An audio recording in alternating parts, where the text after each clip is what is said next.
Sir आज 303 से ज्यादा एमपी आपके हैं, 2000 से ऊपर एमएलए आपके हैं, 21 राज्य आपका है। हर डिबेट, हर डिस्कशन, हर बिल पे बोलने के लिए 70% वक्त आपको मिलता है। मीडिया आपका, सब उनका है। हम अपने लीडर का नाम एक से ज्यादा 2 बार बोले तो हम पे रोक लगाई जाती है, और ट्रेजरी बेंच वाले वहां बैठ के पार्टी का नारा लगाते हैं और अपने नेता मंत्रियों का नाम जपते हैं, तो तब सब ठीक है सर, कोई प्रॉब्लम नहीं है। सर इस सदन का कैमरा, बहुत मेरे साथी बोल रहे थे कि कैमरा भी ये सब देख देख के कॉम्प्रोमाइज हो गया। बोलते हमें दिखाता आप लोगों को है। माइक जब हमारी बातें खलने लगे तो माइक ऑटोमेटिकली ऑफ हो जाती है सर, ये पता है सबको। मैगजीन दिखाना, किताबों से कोट करना राहुल जी, अखिलेश जी, अभिषेक जी को अलाउड नहीं है, पर ब्लू आइड बॉय को अलाउड है सर, अलाउड है सर। मैं नाम नहीं ले रही हूँ, अच्छी बात बोलिए। आप सही कहते हैं सर कि देश देख रहा है, देश सच में देख रहा है कि कैसे ऑपोजिशन आ भी करती है तो हो जाती है बदनाम, और वो कत्ल भी करते हैं तो चर्चा नहीं होता। और हम मानते हैं कि एलओपी का सलाहकार कोई नहीं है सर, परंतु प्रधानमंत्री जी का सलाहकार बनके उनको सदन में आने से रोक दिया, ये कहकर कि महिला सांसदों से उनको खतरा है। सर आपने तो हमको देशवासियों के सामने आतंकवादी बना दिया, और जबकि असली आतंकवादी इस देश में साइकिल चला के घुस जाते हैं और पैदल वापस चले जाते हैं, आप उनको रोक नहीं पाते। भारत पे चीन का आग्रासन आप रोक नहीं पाते। भारत किससे तेल खरीदेगा, कितने दिनों के अंदर खरीदेगा, किससे दोस्ती निभाएगा, किससे दुश्मनी बरकरार रखेगा, कोई और देश का राष्ट्रपति हमें ट्विटर पे आके लेक्चर देता है, इंस्ट्रक्शन देता है, आप उसको रोक नहीं सकते। और सदन में हम सांसदों को रोके, you feed on your ego. Sir कृपया इतना भरोसा रखिए कि लड़ाई नीतियों की है, विचारों की है, आपके और हमारे परिवारों की नहीं, इस देश के लोगों के अधिकार की है। हाँ लड़ते हैं हम आपसे, हम लड़ते हैं आपसे, संविधान हाथ में लेके लड़ते हैं, हाथ में हमारे तलवार नहीं है सर। और सर ये देश के लोग समझ गए हैं कि आपको महत्वपूर्ण विषयों पर बात नहीं करनी है, विषय पर भी आइए, विषयों पर बात नहीं करनी है सर, के ऊपर चर्चा चल रहा है। सर पार्लियामेंटरी प्रोसीजर सर, मुद्दे पर भी आना कीजिए, चर्चा नहीं करनी है सर, ठीक है। बेरोजगारी पे चर्चा नहीं करनी है, हाँ जी, शिक्षा पे नहीं करनी है, स्वास्थ्य पे नहीं करनी है, बजट पे नहीं करनी है, प्रदूषण, एसआईआर, डिफेंस, विदेश नीति, नेशनल सिक्योरिटी पे नहीं करनी है, एप्स्टीन फाइल्स पे नहीं करनी है मुद्दा है स्पीकर्स का रिमूवल, उसके ऊपर बैठ के सिर्फ वाह मोदी जी वाह करना है सर, कीजिए। पर आपसे विनती इतनी है कि डेमोक्रेसी को बचाइए, और कृपया इस सदन को किसी पार्टी ऑफिस मत बनने दीजिए सर, यही दरख्वास्त है। क्योंकि ये सदन जैसे हमारे आदरणीय प्रधानमंत्री के लिए मंदिर है, वैसे हमारे लिए भी मंदिर है, और गणतंत्र हमारी पूजा है, संविधान हमारी गीता है। और इस मंदिर में बैठ के अगर कोई झूठ बोले और गीता पे हाथ रखे, कोई अन्याय करे, तो sir all India Trinamool Congress जो इस देश की 3rd लार्जेस्ट ऑपोजिशन है, that will surely not pander or surrender to your step motherly, or should I say step fatherly attitude।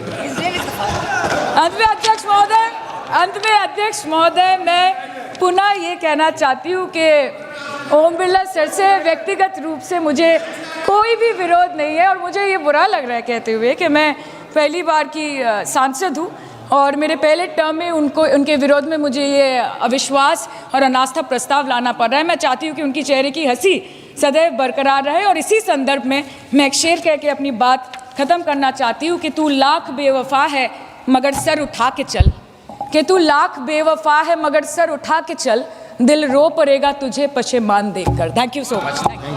वो अपने एक नेता को खुश करने के लिए, उनको उनकी तुष्टीकरण के लिए यह संकल्प लाया है, और कुछ नहीं है उस संकल्प में। अगर आप ईमानदारी से पूछें तो विपक्ष के जितने सांसद हैं, वो अगर दिल पर हाथ रख के सोचेंगे तो वो इस संकल्प के विरोध में, लेकिन कहीं नाराजगी न झेलने नेता का, विरोधी दल के नेता का, जिनकी विरासत चली आ रही है इस देश में, अब उस विरासत को खुश करना है तो क्या करेंगे बेचारे मजबूरी में। बाहर कहते हैं बहुत लोग, बाहर में बोलते हैं कि हम लोग क्या करें, हम लोग तो मजबूर हैं। तो अब बोलते हैं तो ये उनकी दिल की आवाज है। तो इसलिए मेरा कहना है कि ये संकल्प नहीं है, बल्कि लोकतंत्र के इस मंदिर के उच्च सदन के चेयर को दबाव में रखने का एक प्रयास किया गया है और कुछ नहीं। महोदय, यह लोकतंत्र का मंदिर है और लोग इस मंदिर की पूजा करते हैं। यह लोकतंत्र की सर्वोच्च संस्था है। देश और संविधान की गरिमा का रक्षक है यह सदन। और लोकसभा के अध्यक्ष उसके कस्टोडियन है। उनका दायित्व है कस्टोडियन के हैसियत से, उनका दायित्व है कि इस मंदिर के सम्मान की रक्षा करें, इस देश के लोकतंत्र की रक्षा करें, इस देश के संविधान की रक्षा करें। ये उनका दायित्व। और जब परिस्थिति बदल जाती है, जब ये लोकतंत्र का जो मंदिर है, ये चर्चा का मंदिर है, यहां हम चर्चा करते हैं पक्ष और विपक्ष।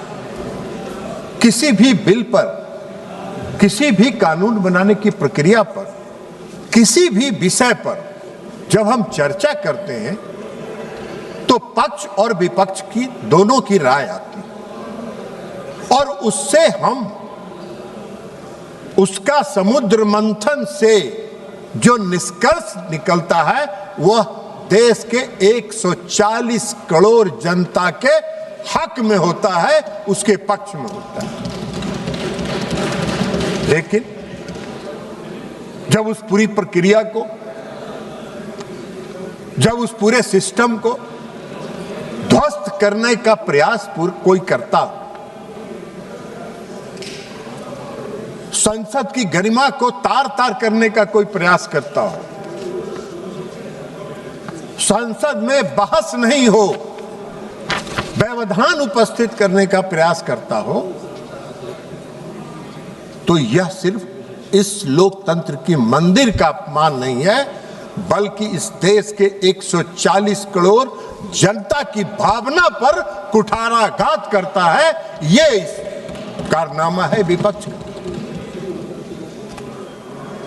और ऐसी स्थिति जब पैदा हो जाती है, ऐसी स्थिति जब पैदा हो जाती है और लगातार पैदा हो रही है, यदा कदा तो कोई अगर घटना हो जाए तो उसको अनदेखा किया जा सकता है, लेकिन अगर यह परंपरा बन जाए, अगर यह रोज की आदत बन जाए, तो इस लोकतंत्र के मंदिर का जो कस्टोडियन है वो असहज होता है, वो अंदर से कष्ट में जाता है। और जब वो अंदर से कष्ट में जाते हैं, अंदर से जब असहज होते हैं, तो उनको कभी कभी रोकना टोकना पड़ता है।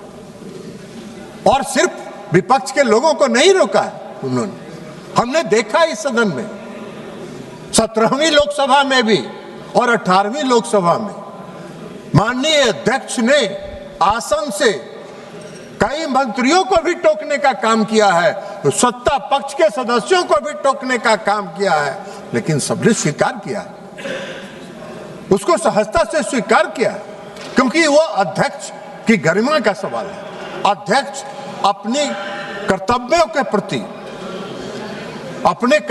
के प्रति जब सजग होते हैं तो उसको पूरा करने के लिए वो सभी को समान रूप से देखने का काम करते हैं, और इसलिए वो टोकते रहते हैं।